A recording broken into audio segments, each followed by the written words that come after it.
चलिए, जय हिंद दोस्तों। मेरा नाम तुषार है। सीजीपीएससी नॉलेज हब के इस यूट्यूब चैनल पे आप सभी का स्वागत है। आज हम लोग क्या करने वाले हैं, वन लाइनर लेके आ रहे हैं जल्दी जल्दी, जिससे हम लोगों का जो है वीडियो कवर अप हो सके। भारतीय इतिहास, इंडियन हिस्ट्री से जो बार बार प्रश्न पूछे जाते हैं उनके बारे में आज हम लोग चर्चा करेंगे। आप चाहे तो कमेंट में भी आंसर लगाते जाइएगा। हम लोग क्या करने वाले हैं, एक पेज में 4 प्रश्न हमारे रहेंगे, 4 प्रश्न का आपको आंसर देना रहेगा, कोई ऑप्शन नहीं रहेगा। वन लाइनर है तो लगभग 40 के आसपास प्रश्न है जिनको हम लोगों को कवर अप करना है। तो शुरू करते हैं। शुरू करने के पहले यदि आप फेसबुक पे है तो फेसबुक में हमारे पेज को जो है लाइक कर दीजिएगा, क्लियर सीजीपीएससी वाले। टेलीग्राम पे हमारे साथ जुड़ सकते हैं, क्लियर सीजीपीएससी 16 है। इंस्टाग्राम पे मुझसे जुड़ सकते हैं, tushar.clearcgpsc पे। यूट्यूब पे सीजीपीएससी नॉलेज हब पे आप जो है चैनल को सब्सक्राइब कर दीजिएगा, इस पे आप वीडियो देख रहे हैं। ट्विटर पे भी हमें फॉलो कर सकते हैं @clearcgpsc। चलिए शुरू करते हैं। 4 प्रश्न आ रहे हैं, उसका हम लोग जल्दी जल्दी आंसर लगाएंगे। जैसे पहला प्रश्न आता है, सर्वप्रथम भारत को इंडिया नाम से किसने संबोधित किया था? सबसे पहले भारत को इंडिया किसने बोला था, इसके बारे में यदि हम लोग बात करेंगे तो सही आंसर क्या आएगा, यूनानियों ने। ऐसे ही दूसरा प्रश्न है, चावल के साक्ष्य हमें कहां से प्राप्त होते हैं? अगर हम लोग इतिहास में जाएंगे तो चावल हमको कहां से मिलता है, इसके बारे में यदि बताना है तो सही आंसर क्या आएगा, रंगपुर और लोथल। सिंधु घाटी सभ्यता के स्थल है जहां पर आपको चावल की खेती और चावल के साक्ष्य मिलेंगे। थर्ड प्रश्न है, वर्धन वंश की राजधानी क्या थी? तो वर्धन वंश की राजधानी के बारे में बात करेंगे तो थानेश्वर जो है वर्धन वंश की राजधानी थी। ऐसी फोर्थ क्वेश्चन आता है, मेसोपोटामिया। आप लोगों ने सुना होगा मेसोपोटामिया सभ्यता, इसका अर्थ क्या होता है आपको बताना है। मेसोपोटामिया, इसका शाब्दिक अर्थ क्या होता है? तो इसका शाब्दिक अर्थ होता है जी, 2 नदियों के बीच की भूमि। चलिए ऐसे ही हम लोग आगे चलते हैं। नेक्स्ट प्रश्न क्या आता है, चौक का आविष्कार किस काल में हुआ था? ये चौक कौन सा है, जो लिखते हैं वो वाला चौक नहीं है, चौक मतलब चक्का, व्हील। व्हील का आविष्कार किस काल में हुआ था? तो सही आंसर आएगा नवपाषाण काल। ओके, ध्यान रखिएगा। जैसे हम लोग करते हैं ना, ऐतिहासिक काल को हम लोग बांटते हैं, आद्य ऐतिहासिक काल को, पाषाण काल, पूरा पाषाण काल, उत्तर पाषाण काल, नवपाषाण काल। तो उसमें जो है आपका नवपाषाण काल में आपको देखने को मिलेगा।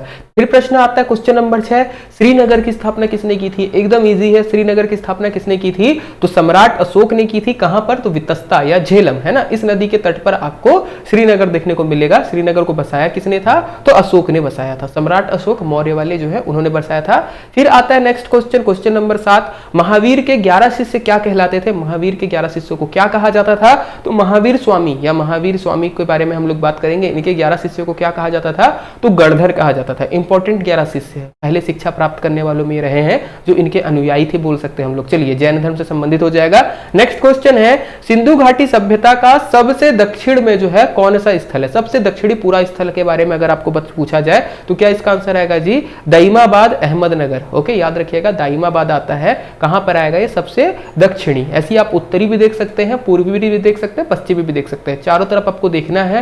सिंधु घाटी सभ्यता बोलेंगे, आकार किस प्रकार का था? तो त्रिभुजाकार लेते हैं। चलिए नेक्स्ट क्वेश्चन की तरफ बढ़ते हैं। फिर 4 प्रश्न हमारे पास आते हैं। होयसल वंश, होयसल वंश की राजधानी क्या थी? इसके बारे में पूछ रहा है, तो सही आंसर क्या आएगा? द्वार समुद्र। फिर नेक्स्ट क्वेश्चन है, गंगों की प्रारंभिक राजधानी क्या थी? तो गंगों की प्रारंभिक राजधानी थी कोलर। चौथी बौद्ध संगीति किसके काल में हुई थी? ये आपसे पूछ रहा है। जैसे बौद्ध धर्म में जिन लोग हैं उनको आइडिया होगा, 4 बौद्ध संगीति हुई है, पहली, दूसरी, तीसरी, चौथी, है ना, ये अलग अलग हुई है जिसमें संकलन किया गया है। इन सब के बारे में बात करेंगे। चौथी वाली किसके काल में हुई है, इसके बारे में यदि पूछा जाए तो सही आंसर क्या होगा जी, कौन थे उस समय? कनिष्क। सम्राट कौन थे? कनिष्क। कनिष्क के काल में जो है आपकी होती है चौथी बौद्ध संगति। चलिए फिर प्रश्न आता है, पृथ्वीराज राजों के रचयिता कौन है? अभी पृथ्वीराज के बारे में आप लोगों को पता होगा, मूवी भी आने वाली है अक्षय कुमार की, उसमें भी आपको वो चीज देखने को मिल जाएगा। अभी तो प्रोमो ही आया है और उसी में है पृथ्वीराज रासो, है ना, उसी से संबंधित है रचना। पृथ्वीराज के बारे में लिखी हुई है पूरा उनके बारे में। ये कौन की है इसकी रचना? तो इसके की है चंद बरदाई। अभी जैसे मूवी का अगर आप लोग प्रोमो देखोगे तो चंद बरदाई का रोल कौन निभा रहा है उसमें? सोनू सूद। चलिए मूवी से अलग होते हैं, स्टडी पे वापस आते हैं। नेक्स्ट क्वेश्चन की तरफ चलते हैं। देखो, दर्शन के बारे में सीजीपीएससी बार बार पूछता है, दर्शन से संबंधित एक प्रश्न आता ही है। इसी में एक प्रश्न है, सांख्य दर्शन के प्रवर्तक कौन थे? किन्होंने सांख्य दर्शन दिया है? तो सही आंसर क्या आएगा? कपिल मुनि। कपिल मुनि ने सांख्य दर्शन जो है इसके प्रवर्तक थे। फिर आते हैं चीनी यात्री वेनसांग। वेनसांग के बारे में पता होगा, यात्रियों का सुकुमार, इस प्रकार से इनको कहा जाता है। यात्रियों का यात्री, ऐसे अलग अलग संज्ञाएं आपको देखने को मिलेगी। सबसे ज्यादा यात्रा की है भारत में किया है। अगर हम लोग बोले, अगर हमारे इतिहास के हमको स्रोत में जानकारी में मिलेगा तो उसमें कुछ वेनसांग का भी हिस्सा है। वेनसांग जो है अपने यहाँ भारत में रुकते हैं, उसके बाद जो जो चीजें वो लेके गए यहाँ से, जब वहां पे वो लिखते हैं तो उसके बाद हमको पता चलता है। एक अगर आप लोगों को नहीं पता होगा, जब वेनसांग वापस जा रहे थे चाइना की तरफ, तो जम्मू कश्मीर कश्मीर की तरफ, आई थिंक झेलम नदी थी या सतलज नदी थी, मुझको एग्जैक्ट नदी का नाम याद नहीं है। जाते टाइम उस नदी में बाढ़ आई, वो नदी को पार कर रहे थे, उस समय उनकी कई डॉक्यूमेंट गिर गए। मतलब जो भी डॉक्यूमेंट थे जो यहाँ से वो कलेक्ट करके लेके गए थे ना, वो पूरा गिर गए थे।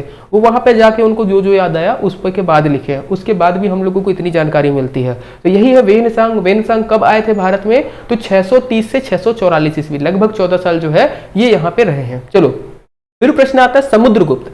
100 समुद्रों का राजा कहा जाता है, भारत का नेपोलियन कहा जाता है, ग्रहण मोक्षानुग्रहित की उपाधि दी जाती है। अपने सिक्कों में ये सितार और वीणा ये दोनों बजाते हुए आपको दिखेगा। चलिए सितार नहीं, सॉरी, वीणा बजाते हुए दिखेगा, है ना, सितार मत लीजिएगा, वीणा बजाते हुए समुद्रगुप्त के सिक्के आपको देखने को मिल जाएंगे। बताना है इनका उत्तराधिकारी कौन था, मतलब समुद्रगुप्त के बाद राजा कौन बना? तो सही आंसर क्या आएगा? चंद्रगुप्त द्वितीय या विक्रमादित्य। ध्यान रखिएगा। फिर प्रश्न आता है जैन धर्म के 2 संप्रदाय कौन कौन से थे? जैन धर्म जो है बीच में 2 संप्रदायों में बढ़ गया था, तो वो कौन से 2 संप्रदाय थे जी? तो 2 संप्रदाय थे, श्वेतांबर और दिगंबर। श्वेतांबर जो सफेद वस्त्र धारण करते हैं, दिगंबर जो कोई भी वस्त्र धारण नहीं करते। श्वेतांबर जो महावीर जैन है, उनकी जो चीजें हैं, मतलब जो उनके ज्ञान है, उनको थोड़ा अभी मॉडिफाई करके मानते हैं। दिगंबर जैसा लिखा है वैसे ही मानते हैं, स्ट्रिक्ट थोड़े दिगंबर होते हैं। ध्यान रखिएगा, अभी और भी आपको देखने को मिल जाएंगी शाखाएं। चलो नेक्स्ट क्वेश्चन की तरफ बढ़ते हैं। क्वेश्चन नंबर 17, पुराना इतिहास में जा रहे हैं, एकदम हम लोग पाषाण काल में जा रहे हैं। आग का आविष्कार, है ना, आग का आविष्कार किस काल में हुआ? या आग की खोज बोल दीजिए, खोज नहीं बोलेंगे, आविष्कार ही बोलेंगे। किस काल में हुआ? इन्वेंशन ऑफ फायर कब हुआ है जी? कौन से काल में हुआ है? हमको क्या पता चला कि हम आग जलाते हैं या आग ऐसी चीज होती है, कैसे कंट्रोल किया जाता है? तो पूरा पाषाण काल में। पहली कुछ जानकारियों में आता है मानव के, अब इसके बारे में कोई सबूत नहीं है कि आग मानव ने जलाना कैसे सीखा या आग मानव को कैसे दिखा। 2 कॉन्सेप्ट आते हैं। पहला कॉन्सेप्ट आता है कि बिजली गिरी होगी किसी पेड़ पे और पेड़ जल गया होगा, तब आग के बारे में पता चला, या कोई चकमक पत्थर रगड़ खाया होगा तब आग के बारे में पता चला। आग जलाना सीखा कैसे? तो चकमक पत्थर से सीखा, वो चीज एकदम करेक्ट है। चलो नेक्स्ट क्वेश्चन में आते हैं। सिंधु घाटी सभ्यता का सबसे अधिक पूर्वी स्थल कौन सा है? दक्षिणी अभी हम लोग बात कर लिए थे दाइमाबाद, पूर्वी में कौन सा आएगा? आरामगीरपुर। कहां पर है ये? उत्तर प्रदेश में आपको देखने को मिलेगा सबसे पूर्वी स्थल। चलो ऋग्वेद में आते हैं। सबसे पवित्र नदी किसे माना गया है? ऋग्वेद में सबसे पवित्र नदी किसको माना गया है, इसके बारे में बात करेंगे। मतलब नदी तमा, इस तरीके से सबसे पवित्रतम नदी के बारे में कौन सी थी? तो याद रखिएगा सरस्वती नदी। सरस्वती नदी को सबसे पवित्र माना गया है। सबसे ज्यादा बार उल्लेख किसका है? तो सिंधु का है। ध्यान रखिएगा। गहणवाल वंश, इसके संस्थापक कौन थे? तो इसके संस्थापक थे हमारे चंद्रदेव। ध्यान रखिएगा। चलिए नेक्स्ट क्वेश्चन की तरफ चलते हैं। मनुस्मृति किस वंश के समय लिखी गई थी? इसके बारे में प्रश्न आता है। मनुस्मृति के बारे में भी कुछ प्रश्न आ जाते हैं बट विवादास्पद हो जाते हैं। सही आंसर इसका क्या आएगा? शुंग वंश के समय। ध्यान रखिएगा। महावीर स्वामी, इनके प्रथम अनुयायी कौन थे? महावीर जैन के प्रथम अनुयायी कौन थे? तो सही आंसर आएगा उनके दामाद थे। दामाद का नाम क्या था? जमाली। ये इनके प्रथम अनुयायी थे। फिर आता है सेन वंश, इतिहास से संबंधित। सेन वंश के संस्थापक कौन रहे हैं? तो सही आंसर क्या आएगा? सामंत सेन। फिर आते हैं प्रश्न, गौतम बुद्ध के पिता का नाम क्या था? गौतम बुद्ध के पापा का नाम क्या था? तो गौतम बुद्ध के पिता का नाम था सुद्धोधन, और गौतम बुद्ध के पुत्र का नाम पूछे तो याद रखिएगा राहुल। नाम तो सुना होगा, है ना, शाहरुख खान के कारण। तो राहुल था उनके पुत्र का नाम। राहुल का अर्थ होता है मेरे ख्याल से गले का बंधन या बंधन से रिलेट कुछ करता है, वो था। चलिए नेक्स्ट क्वेश्चन की तरफ चलते हैं। चोल वंश, चोल वंश का अंतिम राजा कौन था? इसके बारे में बताना है। सही आंसर क्या आएगा? राजेंद्र तिथि। राष्ट्रकूट वंश का संस्थापक कौन था? प्रश्न आता है। दंती दुर्ग। भारत का प्रसिद्ध राष्ट्रीय वाक्य सत्यमेव जयते कहां से लिया गया? ये प्रतीक वाक्य आपको कहां पे दिखेगा? कोई भी गवर्नमेंट का ऑफिस होगा या कोई भी गवर्नमेंट का ठप्पा जैसे लगता है ना हमारा मुहर, उसमें आपको देखने को मिलेगा अशोक स्तंभ के नीचे लिखा रहता है सत्यमेव जयते। इसके अतिरिक्त आपको जो कोट्स रहते हैं उसमें लिखा देखने को मिल जाएगा सत्यमेव जयते, सत्य हमेशा जीतता है। कहां से लिया गया है जी ये? तो मुंडको उपनिषद से लिया गया है। फिर प्रश्न आता है जैन धर्म का वास्तविक संस्थापक किसे माना गया है? जैन धर्म को वास्तविक रूप से किसने स्थापित किया? तो सही आंसर क्या आएगा? महावीर जैन। महावीर जैन 24वें तीर्थंकर थे। इनके पहले 23 तीर्थंकर और आए थे, है ना, उन्होंने भी अलग अलग ज्ञान दिया है, बट जो विकास महावीर जैन के बाद हुआ उतना विकास कोई और नहीं कर पाया था। तो वास्तविक संस्थापक किन्हें कहा जाता है? तो ध्यान रखिएगा महावीर जैन को कहा। चलिए नेक्स्ट प्रश्न में आते हैं। द्वितीय जैन सभा कब आयोजित की गई? जैसे 4 बौद्ध संगति हुई है, ऐसी 2 जैन सभाएं भी हुई हैं। तो ये दूसरी वाली कब हुई थी जी? 512 ईस्वी में। ध्यान रखिएगा। फिर आते हैं अष्टाध्यायी। अष्टाध्यायी के लेखक कौन है? इनके बारे में अगर बात करेंगे तो सही आंसर क्या आएगा? पाणिनि। तंत्र मंत्र वाला वेद कौन सा माना जाता है? ऐसा कौन सा वेद है जिसमें तंत्र मंत्र दिया है, जादू टोना दिया है, इसके बारे में बात की गई है। तो सही आंसर इसका क्या आएगा जी? अथर्ववेद। अथर्ववेद में तंत्र मंत्र आपको देखने को मिलेगा, चिकित्सा संबंधी ज्ञान मिलेगा। फिर आते हैं अशोक। सम्राट अशोक के पिता का नाम क्या था? तो इजी क्वेश्चन है, आराम से बन जाएगा, बिंदुसार। याद रखिएगा, दो आपको दिखेंगे इतिहास में, एक बिंदुसार, एक बिंबिसार। दोनों अलग अलग वंश से रहे हैं, नाम कंफ्यूज करता है। बिंबिसार आपका जो 16 महाजनपद रहेगी उसमें पहला आपको शासक देखने को मिलेगा हर्यक वंश का। उसका नाम क्या था? बिंबिसार, जो शादी की नीति अपनाया अपने साम्राज्य को बढ़ाने के लिए। बिंदुसार चंद्रगुप्त मौर्य का पुत्र और अशोक के पप्पा। इनके बारे में क्या जानना है? तो ये सीरिया के शासक से क्या मंगाए थे जी? शराब, मेवा और दार्शनिक। अब इसमें उन्होंने क्या है, शराब और मेवा तो भेज दिया पर दार्शनिक नहीं भेजा, बोला हम दार्शनिक जो है नहीं भेजते। इसके अतिरिक्त और क्या जानना है? इनको कहा जाता था अमित्रघात। क्या बोलते थे? अमित्रघात बोलते थे। कौन से वंश के थे? तो शैव वंश को ये मानते थे या शैव मतावलंबी थे, ध्यान रखिएगा। चलिए नेक्स्ट प्रश्न में बढ़ते हैं, शैव मतावलंबी वाला आप चेक कर लीजिएगा। चलो नेक्स्ट क्वेश्चन की तरफ बढ़ते हैं। मोहनजोदड़ो की खोज किसने की, इसके बारे में बताना है ना। मोहनजोदड़ो को किसने डिस्कवर किया? ये प्लेस ऐसा है मोहनजोदड़ो। चलिए, जो सिंधु घाटी सभ्यता से पुराने अवशेष मिलते हैं। मोहनजोदड़ो का शाब्दिक अर्थ क्या होता है? मृतकों का टीला। ऋतिक रोशन वाली मूवी देख सकते हैं। सही आंसर क्या आएगा? राखल दास बनर्जी या आर.डी. बनर्जी 1922 में। पहले हड़प्पा मिलता है 1921 में, उसके बाद मोहनजोदड़ो मिलता है। चलिए, बौद्ध संघ में प्रवेश करने वाली सर्वप्रथम महिला कौन थी? इसने बौद्ध संघ में सबसे पहले कौन महिला जो है प्रवेश करती है? तो क्या आंसर आएगा जी? गौतम बुद्ध की मम्मी। कौन सी मम्मी? जो सौतेली मम्मी रहती है उनकी, तो जो सग्गी वाली मम्मी रहती है, जैसे गौतम बुद्ध पैदा होते हैं शायद उस समय उनका इंतकाल हो जाता है या स्वर्गवास हो जाता है, कह सकते हैं। सौतेली मम्मी जो है उनकी प्रजापति, जिनका नाम क्या था? जैसे गौतम बुद्ध थे तो गौतम से गौतमी याद रख लीजिएगा, वो थी। चलिए नेक्स्ट प्रश्न आता है, चौथी बौद्ध संगीति किसकी अध्यक्षता में हुई? अभी हम लोग शासक के बारे में बात किए थे, कनिष्क था। अध्यक्ष कौन था इसका? वसुमित्र और अश्वघोष। याद रखिएगा, वसुमित्र को लीजिएगा पहला, अगर दोनों ऑप्शन दिख गया तो वसुमित्र जो है बेस्ट आंसर होगा। सामवेद का पहला लेखक किसे माना जाता है? सामवेद का पहला लेखक किसे माना जाता है? तो जैमिनी को, याद रखिएगा। चलो नेक्स्ट क्वेश्चन की तरफ बढ़ते हैं। आदि मानव द्वारा सबसे पहले पालतू बनाया गया जानवर कौन सा था? आदि मानव जो है अलग अलग जानवरों को पालतू बनाना शुरू किया है ना। गाय है, भैंस है, कुत्ता है, बिल्ली है, जो भी आज हम लोग पालते हैं, तो वो कहीं ना कहीं तो पुराने जमाने से शुरू हुआ होगा ना। पहले तो सब जंगली थे, मानव भी पहले जंगली था, एक साथ आके फ्रेंडशिप बनाया, साथ में रहना सीखा। तो पालतू सबसे पहले किसको बनाया? तो याद रखिएगा कुत्ते को। कुत्ता जो है ना, लकड़बग्घा बोलते हैं हम लोग या वुल्फ बोलते हैं, उसी की एक प्रजाति है। वो मानव के साथ आ गई और दोनों में म्यूचुअल अंडरस्टैंडिंग हो गई कि मानव उसको खाना देगा, बदले में वो उसकी रक्षा करेगा। आज भी वो चीज दिखती है। अगर आपके घर के आसपास कोई कुत्ता अगर आपके है, जिसको आप डेली कुछ खिलाते हो, अगर आपके ऊपर कोई हाथ उठाने जाएगा, देखिएगा वो कुत्ता चढ़ जाएगा। ये आपका पूरा पुराने काल से चला आ रहा है कि हम उसको कुछ खाने को देंगे और वो हमारी वो करेगा, रक्षा करेगा। चला आ रहा है। पहला पालतू जानवर क्या था? कुत्ता था, और कॉन्सेप्ट यही था। चलो, प्राचीन वेद कौन सा है? सबसे पुराना वाला ऋग्वेद है, बिल्कुल ठीक है। कनिष्क की दूसरी राजधानी कौन सी थी? तो कनिष्क की दूसरी राजधानी थी मथुरा।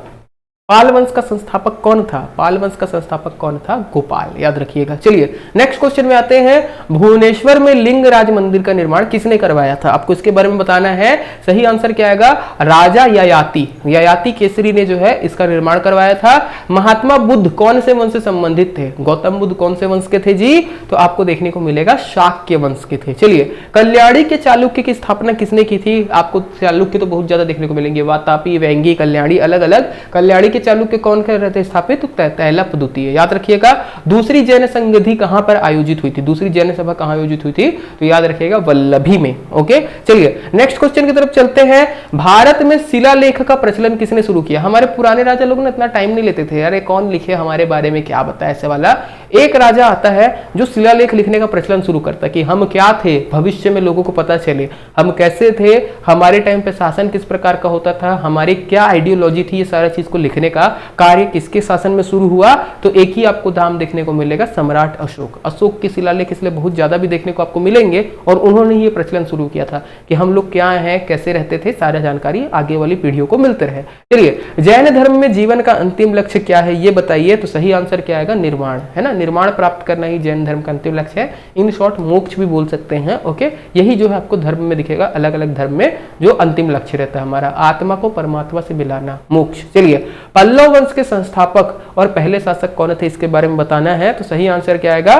सिंह विष्णु। निर्वाण शब्द का शाब्दिक अर्थ क्या होता है? फिर प्रश्न वही आता है, दीपक का बुझ जाना। याद रखिएगा, शाब्दिक अर्थ पे अगर हम लोग जाएंगे तो दीपक का बुझ जाना ही कहलाता है निर्वाण।